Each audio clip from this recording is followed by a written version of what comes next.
Então fala você ligado para mais um vídeo aqui no canal. Sou o Eduardo Ferrari. Desculpa, tá muito escuro aqui realmente nesse vídeo, né? Encerrando o jogo hoje aqui no Maracanã. O Vasco acabou empatando, permitindo o empate do Palmeiras contra o Vasco aqui no Maracanã. O Vasco abriu 2-0, gols marcados por Pedro Raul e Gabriel Peck e deu mole. Mas aqui eu quero chamar a atenção aqui, isso é muito sério, porque a CBF tem muita responsabilidade nisso, mas muita responsabilidade nisso. Eu vou falar do jogo, mas o árbitro, Rafael Rodrigo Klein, ele tem muita responsabilidade no que aconteceu aqui. Ele parou o jogo o tempo inteiro, ele amarelou 4 jogadores do Vasco, ele deu cartões amarelos, tá? Para o Jair, aos 7 minutos do primeiro tempo, para o Piton, aos 11 minutos do primeiro tempo, para o Pedro Raul, aos 12 minutos do segundo tempo, e para o Gabriel Peck, aos 40 minutos do segundo tempo. Depois, ele até amarelou os jogadores do Palmeiras. Mas tudo isso já no final do segundo tempo, quando o jogo poderia ser parado a qualquer momento. Aí eu pergunto para vocês, a culpa é de quem?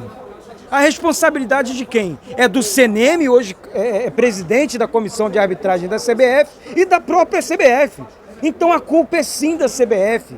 Tem que parar de passar pano, que todo ano o Vasco é prejudicado por árbitro A e B, e foi assim lá no Mineirão também. Hoje o Vasco jogou bem novamente. O Vasco jogou contra a melhor equipe da América, jogando bem. Mas o árbitro ele tem que aparecer pouco dentro do jogo. E hoje ele apareceu demais pro jogo. Essa é que é a grande realidade. A imagem tá ruim, gente, por conta da iluminação do Maracanã, realmente, que apagou. Mas eu vou falar para vocês aqui. O Vasco entrou em campo com os seguintes jogadores. Eu vou passar para você aqui. O Vasco entrou em campo com Léo Jardim, Puma Rodrigues, Robson e Léo, fechando a linha defensiva com o Lucas Piton na lateral esquerda. O meio-campo do Vasco, Rodrigo, Andrei Santos e Jair.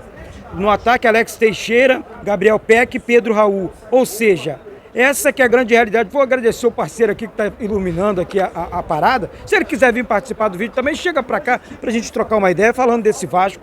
Eu não achei que o Vasco foi mal. O Vasco foi até bem. Mas vou falar para você uma coisa aqui. E falando do fundo da minha alma. Árbitro desse jeito, nesse nível, não pode apitar jogo do Vasco.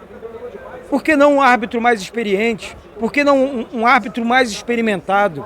Agora não, coloca um árbitro polêmico que nunca apitou um jogo desse tamanho, mais de 60 mil pessoas no Maracanã e passando por isso. Aí a gente é reclamão, aí a torcida do Vasco reclama demais, quando não é.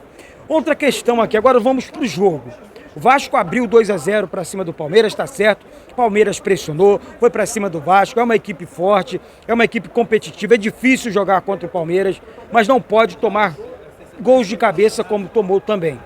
Né? Tudo bem, pô, foram jogadas bem ensaiadas pelo Palmeiras. O Palmeiras conseguiu se sair bem nas jogadas. O Palmeiras conseguiu ir bem nas jogadas aéreas. Agora, o Arthur é pequenininho, fez um gol, pelo menos aqui de cima, não vi o replay ainda, desculpa se eu estiver errado, mas no meio da zaga do Vasco ali. Aí beleza, passado isso, o técnico Maldonado fez algumas substituições. Entre essas substituições, entrou o Figueiredo no jogo. O Figueiredo, no final do jogo, ele teve uma oportunidade de ouro para dar um chutaço ali para dentro da grande área. Ele tentou o cruzamento por cima. Aí por cima não dá. Gustavo Gomes, gigante. Murilo, gigante. O Piquerez marcando muito bem o tempo inteiro. O Vasco aceita esse tipo de lance. Agora, poderia ter matado o jogo em alguns momentos? Talvez sim. É difícil jogar contra o Palmeiras. Essa é que é a grande realidade. E olhando bem os números finais do jogo aqui, apesar da posse de bola gigantesca do Palmeiras, o Palmeiras teve 65% de posse de bola, o Vasco 35%. O Vasco cometeu 19 faltas, o Palmeiras 15. Olha o número expressivo de faltas, hein? Finalizações. O Vasco finalizou 11 vezes, o Palmeiras 13. Finalizações no gol. O Vasco finalizou 6 vezes, o Palmeiras 7 vezes. Muito equilibrado o jogo. Escanteios. 5 para o Palmeiras. 5 para o Palmeiras, 2 para o Vasco. cartões amarelos, 4 para o Vasco, 3 para o Palmeiras, ninguém foi expulso na partida. Agora, o Orelhano, outro jogador que entrou aqui no segundo tempo e entrou fazendo fila, entrou fazendo jogada bonita, olha, é um cara acima da média. Mostrou que pode entrar mais cedo nos jogos. Eu acho que o Vasco está demorando, aí é uma opinião minha, o Vasco demora muito para mexer no time. Com 20 minutos do segundo tempo, ele já poderia ter feito pelo menos 3 alterações para deixar a equipe mais leve no ataque, né? Isso é fato. O Figueiredo perdeu uma oportunidade de deixar um jogador, sei lá, dando uma porrada para trás na cara do gol. Mas ele prefere um cruzamento por cima, sem perigo algum, facilitando aí para o Gustavo Gomes, para o Piquerez, para os zagueiros do Palmeiras, que são muito bons nas jogadas aéreas. Agora, Eduardo, foi contra o Palmeiras, dá o desconto. Gente, claro que a gente vai dar um desconto porque o jogo foi contra o Palmeiras, isso é fato. Mas o Vasco abriu 2-0, pô. Não pode abrir 2-0 num jogo de campeonato e deixar o time adversário empatar. Pelo menos essa é a minha opinião. Sabe, aconteceu muita coisa durante o jogo. Agora, o Vasco precisa mudar, na minha opinião, essa é a minha opinião, alguns aspectos. Eu tenho certeza que vai melhorar e o Vasco vai sim brigar, né, na parte de cima da tabela. Eu como torcedor vascaíno e fazendo uma análise, talvez eu esteja analisando mais com a paixão do que com a razão como profissional e tal, né, porque não tem como, né, não tem como aqui, depois de um jogo desse, um jogo nervoso, um jogo tenso, sair do Maracanã tranquilo, porque eu não vou sair daqui tranquilo. Eu vou sair perguntando por quê. Por que o Figueiredo não tentou? Por que o Orelhano não entrou antes no jogo? Por que o Marlon Gomes não entrou antes no jogo? Para dar mais velocidade para o meio campo, para construir mais jogadas para o ataque. São algumas perguntas que a gente vai ficar fazendo de hoje para amanhã normal. Até virar a página, né, e partir para o próximo jogo, a gente vai ficar fazendo. Agora, todo mundo também, isso é fato, na maioria dos comentários, esperava 2 derrotas do Vasco no início do Campeonato Brasileiro. Isso é fato, eu não estou aqui de mais não. O Vasco hoje é 3º colocado no Campeonato Brasileiro com 4 pontos, parte de cima da tabela. O líder do campeonato é o Fluminense com 6 pontos. E o Vasco vai se montando.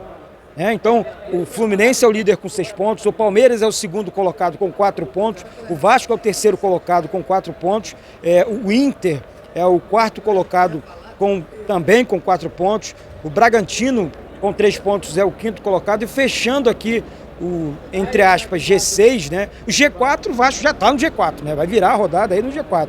E o Flamengo é o 6º colocado com 3 pontos. O Vasco hoje, né, é o 2º melhor carioca, por enquanto, no campeonato.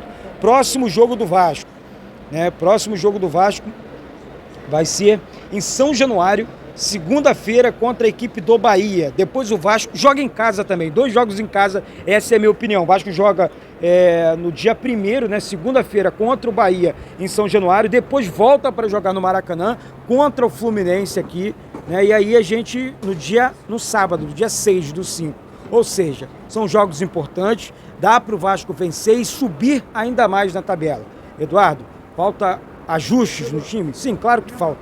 Mas eu tenho certeza que o Barbieri vai ajustar ainda mais essa equipe do Vasco e a gente vai conseguir, se Deus quiser, pelo menos uma vaga na Libertadores esse ano. Gente, é isso, vou ficando por aqui, deixo aqui uma análise chateado, bolado da vida, mas o Vasco, vou dizer sempre isso aqui, é para quem ama, o Vasco é para quem cuida e o Vasco é para quem acredita. Bate no peito e diz, isso aqui é Vasco da Gama. Saudações vascaínas.